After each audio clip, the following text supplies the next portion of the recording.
Hai sahabat Taurika, bertemu kembali dengan saya Yokanan Nugroho. Kali ini saya akan berbagi tips bagaimana membuat anak belajar makan dan menyukai makanan yang tidak disukai. Ya, gitu ya. Karena banyak kasusnya anak-anak sekarang picky eater ya, bisa disebut dengan picky eater, pilih-pilih makanan. Ini tidak suka, itu suka, maunya ini terus, tidak mau ganti variasi dengan makanan yang lain gitu. Nah, kita coba belajar bersama-sama tips apa yang bisa kita lakukan nih untuk membuat anak kita belajar makan dan menyukai makanan yang tidak disukai. Yang pertama pastinya pahami preferensi makanan anak. Maksudnya ini bagaimana? Lakukan observasi nih. Perhatikan makanan apa yang disuka dan tidak disukai oleh anak. Nah, ajak mereka berkomunikasi.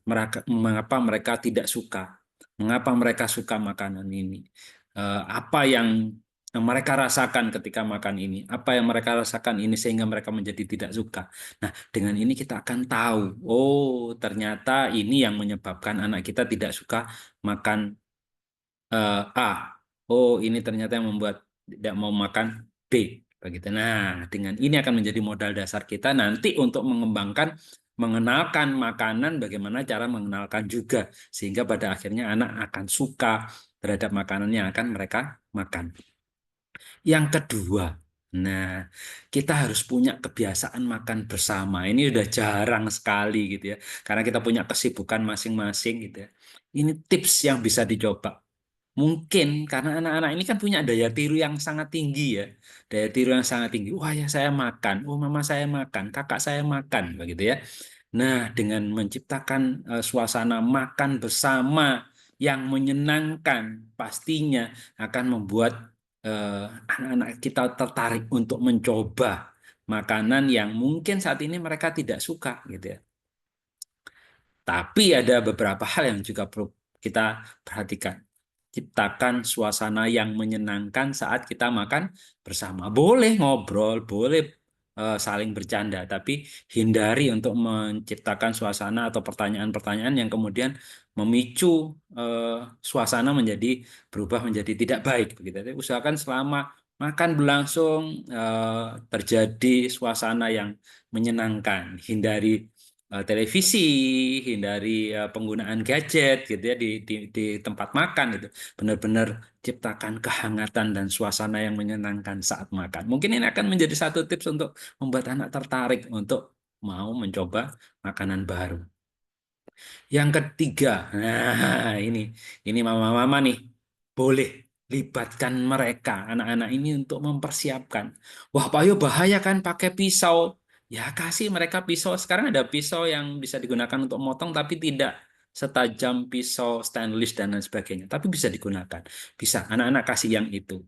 Ya, ngupas bawang begitu ya, ngupas bawang merah, ngupas bawang putih, potong-potong atau waktu aduk-aduk ya, atau saat memasukkan bumbu. Nah, libatkan mereka dalam aktivitas ini gitu ya. Nah, ini akan membuat menjadi daya tarik juga buat mereka untuk mencoba nantinya setelah makanan itu matang, mereka akan, ayo dek, kita coba yuk makanan tadi yang sudah kita masak bersama-sama. Akan menjadi sesuatu daya tarik tersendiri juga buat mereka gitu ya. Apalagi untuk anak-anak yang punya cara belajar kinestetik, wah ini adalah satu hal yang menarik sekali. Dan untuk anak-anak yang gangguan pendengaran khususnya ini sangat-sangat luar biasa. Masukkan kosakata sebanyak mungkin ketika mereka sedang membantu kita sedang belajar memasak. Kenalkan ini pisau, kenalkan ini eh, sendok, ini garpu, ini wortel, ini jeruk, ini cabe, ini wah semuanya bisa dibahasakan di sini. Banyak kosakata baru yang bisa kita berikan pada anak-anak gangguan pendengaran yang sedang kita dampingi. Yang keempat, perkenalkan makanan baru secara bertahap pastinya ya, digunakan pendekatan. Jangan semua makanan dalam satu minggu mau dicobakan semua. Tidak, coba satu-satu dulu.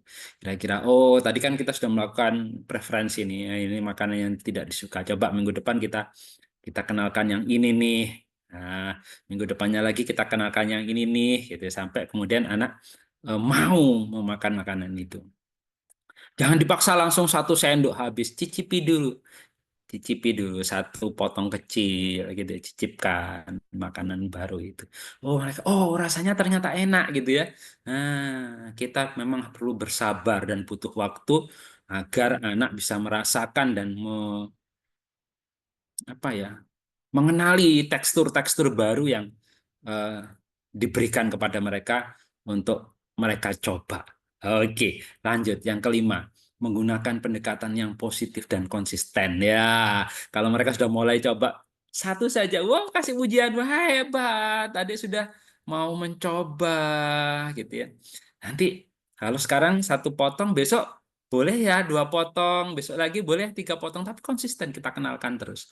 Kita kenalkan terus sampai kemudian anak mau makan makanan baru ini. Jangan pernah menyerah ketika anak menolak gitu ya. Lain kesempatan kita coba lagi, lain kesempatan kita coba lagi. Gitu. Karena pada dasarnya atau kita dulu nih, kita dulu yang makan. Enak. Gitu. Nanti baru dia yang coba. Gimana enak kan, Dik? Enak, hebat, luar biasa, Dek sudah mau mencoba gitu. Meskipun kadang harus dibuang lagi sama mereka, tapi nggak apa-apa, kasih pujian, apresiasi meskipun hanya baru mencoba sedikit ya, kasih ya, dengan pendekatan positif yang konsisten. Yang keenam, memberikan contoh sebaiknya sebagai orang tua. Nah, bagaimana kita memaksa anak mau makan kalau orang tuanya sendiri tidak mau memakan makanan yang sedang dikenalkan ya. Kita harus jadi teladan buat anak-anak kita, makan makanan sehat, makanan-makanan yang bergizi gitu ya, yang ya yang semula tidak disuka anak, kita harus juga mau makan biar anak juga tahu, oh orang tua saya juga makan ternyata gitu ya. Kalau anak tahu bahwa orang tuanya aja nggak makan kok gitu ya. Nah, balik lagi teladan orang tua ya, itu menjadi contoh buat anak-anak. Tinggi. Nah, yang ketujuh, mengatur jadwal makan yang teratur. Nah, ini pastinya juga penting. Makanya tadi perlu di tips yang kedua saya sampaikan bahwa eh, ada waktu makan bersama. Nah, dengan jadwal makannya sama, kapan makan pagi, kapan makan siang, kapan makan malam secara teratur. Kalaupun ada cemilan-cemilan yang akan diberikan kepada anak, itu harus diberikan pada jeda waktu yang tepat. Ya. Jangan sampai kemudian mau makan anak dikasih cemilan. Nah, ini kan mau makan dikasih cemilan ya sudah, anak kenyang sendiri, sudah kenyang duluan.